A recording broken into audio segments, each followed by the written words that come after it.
Bonjour. Nestor Luis Cordero, Les deux chemins de Parménide, édition critique. La dichotomie méthodologique constitue la structure primordiale du raisonnement de Parménide. L'auteur montre qu'il n'y a que deux chemins de la recherche, l'affirmation, il y a de l'être. Ce qui existe, c'est la réalité. Le non-être n'existe pas. Le philosophe doit admettre qu'il y a la réalité et en tirer les conséquences. Le message parménidien vit en nous, notre père Parménide, disait Platon. Il n'est pas possible qu'il n'y ait pas de réalité. Sa richesse de la Parménide, preuve de la pérennité d'un système philosophique, est le fait qu'il soit inépuisable. Parménide, défenseur de l'unité de l'être, un problème sera choisi dans les fragments du poème, le problème des chemins de la connaissance, des voies de la recherche. Thèse de la déesse révélée au poète qui les révèle à son tour au lecteur-auditeur. La pensée s'achemine pour obtenir soit une explication cohérente de la réalité, soit une trompeuse série de paroles. Les chercheurs s'accordent sur le fait que la pensée de Parménide est structurée autour du principe de la non-contradiction. Le principe du tiers exclu apparaît aussi. Dualisme méthodologique rigoureux chez Parménide qui sépare comme un coup de hache l'espace conceptuel, Pierre-Maxime Schoulle, en deux régions opposées. Son enseignement se forme selon deux thèses contradictoires, un récit mythique du voyage entrepris par le poète-philosophe. Étude faite en symbiose entre philologie et philosophie, en affirmant que la philosophie sans philologie est aveugle et la philologie sans philosophie est vide. Les sources du texte de Parménide sont manuscrites. Le texte grec est lourd, monotone. Critique formulée par les auteurs anciens à l'égard du style parménidien. Réitération et style presque télégraphique de certains passages. La déesse conduit là l'homme qui sait. M'ont conduit les très sages. Les jeunes filles indiquaient le chemin. Les filles du soleil s'empressaient de me pousser vers la lumière, tout en ôtant les voiles de leur tête, les portes des chemins de la nuit et du jour, bouchées de grands battants, dont les clés appartiennent à Diké, qui châtie abondamment. Les jeunes filles l'apaisèrent et le persuadèrent sagement d'enlever le verrou. Le char se dirigea par le grand chemin. La déesse m'accueillit de bon gré. Ce n'est pas un sort funeste qui t'a poussé à prendre ce chemin, en dehors du chemin des hommes. Il faut que tu apprennes tout, le cœur inébranlable de la vérité et les opinions des mortels, d'où toute vraie conviction est absente.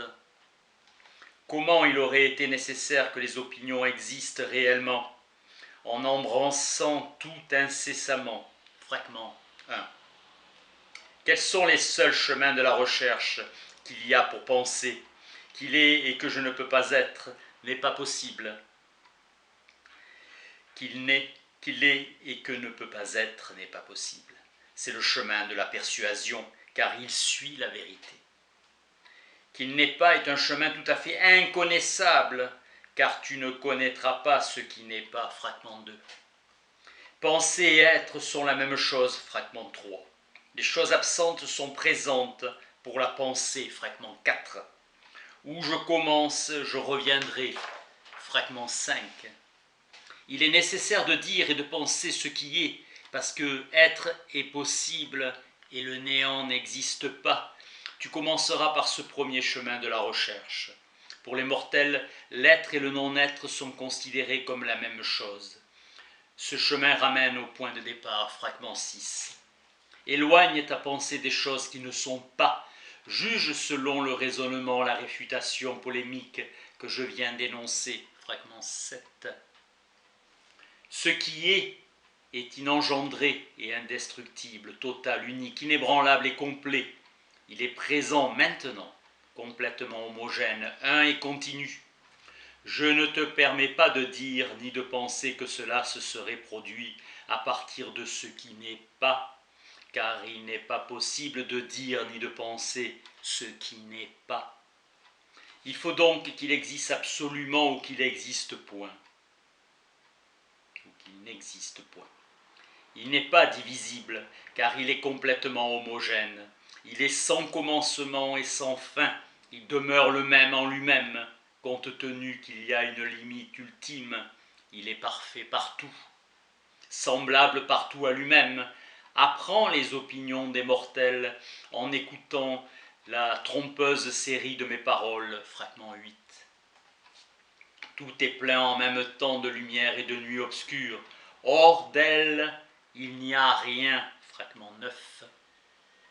Eros, premier de tous les dieux, fragment 13. Tournez toujours vers les rayons du soleil, fragment 15. La pensée et le plein, fragment 16. Exhortation de la déesse. Son message consiste en la présentation des seuls chemins de la recherche qui existent pour la pensée. Il s'agit d'encourager l'auditeur, le philosophe, à écouter le récit. Caractère didactique. Captation par le poète de la révélation de la déesse. La déesse dira au philosophe qui reçoit et qui écoute sa proposition quels sont les chemins de la recherche qui existent pour penser. Parménide dit explicitement que l'un de ces chemins est impensable, la contradiction n'en est pas une. Le raisonnement parménidien avance par étapes et il n'est pas possible d'inverser l'ordre des affirmations. En tant que possibilité a priori, il y a deux chemins pour penser, puis Parménide démontre que le contenu de l'un des chemins est inconnaissable et imprononçable. Il en conclut qu'il n'existe qu'un chemin car l'autre est impensable. Une hypothétique troisième voie de la recherche n'a pas la possibilité d'être un chemin de la pensée. Charles Kahn affirme plus prudemment que le premier chemin de la recherche n'a pas de sujet grammatical, mais qu'il a un sujet logique qui est tout ce qui peut être connu, c'est-à-dire l'objet de la connaissance. Woodbury a soutenu que le sujet était le monde réel. Verdinius a considéré que le sujet était la réalité, tout ce qui existe, la totalité des choses. Plus tard, il soutiendra que le sujet est la vérité, dans la mesure où la vérité est la nature réelle des choses. Il existe encore un concept plus primordial, le cœur de la vérité, que la déesse exhorte le poète à connaître. Si l'on dit « le chemin est vrai », il jouit de la compagnie de la vérité. Lorsque sur le même sujet on dit le contraire, le chemin est erroné et inconnu. Le chemin de la vérité dit « est » et le chemin de l'erreur dit « n'est pas ». Les traductions de Verdinius et de Calogero illustrent ces possibilités. « Reality is and is impossible for it not to be ». L'énonciation lui confère une valeur absolue et unique. Parménide relie la nécessité d'être à l'impossibilité de non-être. Pour Parménide, une étude exhaustive de la réalité doit tenir compte de l'être et du non-être, ou mieux encore, de l'être et de ce qui n'est pas l'être, défini comme le non-être. Il n'y a pas de troisième possibilité. Il est affirmé qu'il y a de l'être et que le non-être est impossible, premier chemin. Dans le deuxième chemin, il est affirmé qu'il y a le non-être et que non-être est nécessaire. Ainsi, nous ne considérons pas un chemin de l'être opposé à un chemin du non-être. La structure primaire du chemin de la vérité consiste à affirmer un concept par rapport à lui-même. Nous nous trouvons face à une tautologie, mais si elle n'était pas établie et si les fondements d'une réflexion rigoureuse sur la réalité n'en étaient pas extraits, tout raisonnement serait dépourvu de sa base ferme et cohérente. Dans le second chemin de la recherche, nous trouvons la négation d'un terme positif et l'affirmation d'un terme négatif. Ce chemin est inconnaissable, c'est le chemin de l'erreur. Thèse secondaire par rapport à la première du point de vue logique. Dans un système moniste comme celui de Parménide, il n'y a qu'un concept primordial, l'être. l'existence. Tout ce qui n'est pas l'être se trouve éliminé, n'est pas néant. Il n'en est pas de même dans les systèmes philosophiques qui confèrent un certain caractère positif au néant ou à la négation. À la base du système hegelien, nous trouvons autant la thèse, l'être, que l'antithèse, le néant. Grâce à quoi l'intuition ou la pensée du néant ont également une signification. Le néant existe dans notre pensée et dans notre intuition. Chez Hegel, en ce qui concerne l'être, le néant lui serait logiquement postérieur puisqu'il suppose l'être pour le nier. L'indépendance totale des deux concepts se trouve dans la philosophie de l'existence où le postulat parménidien se trouve revitalisé. Le néant hante l'être. Chez Parménide, le monisme absolu n'admet que l'affirmation. Représentant rigoureux de cette position les logiciens Hamilton et Sigvart, aucune négation n'est concevable sans la conception concomitante d'une affirmation. Car nous ne pouvons nier qu'une chose existe sans avoir une notion de l'existence que nous nions. L'affirmation est primordiale et la négation se fonde sur l'affirmation correspondante. Parménide crée le concept de non-être absolu, ne pouvant admettre un non-être relatif. La voie de la vérité, c'est que l'être existe et que ne pas être est impossible. La déesse ordonne de proclamer qu'il est possible d'être et que le néant n'existe pas. Ce chemin est erroné et c'est le second chemin de la recherche. La déesse révèle son logos et le philosophe juge la réfutation du non-être.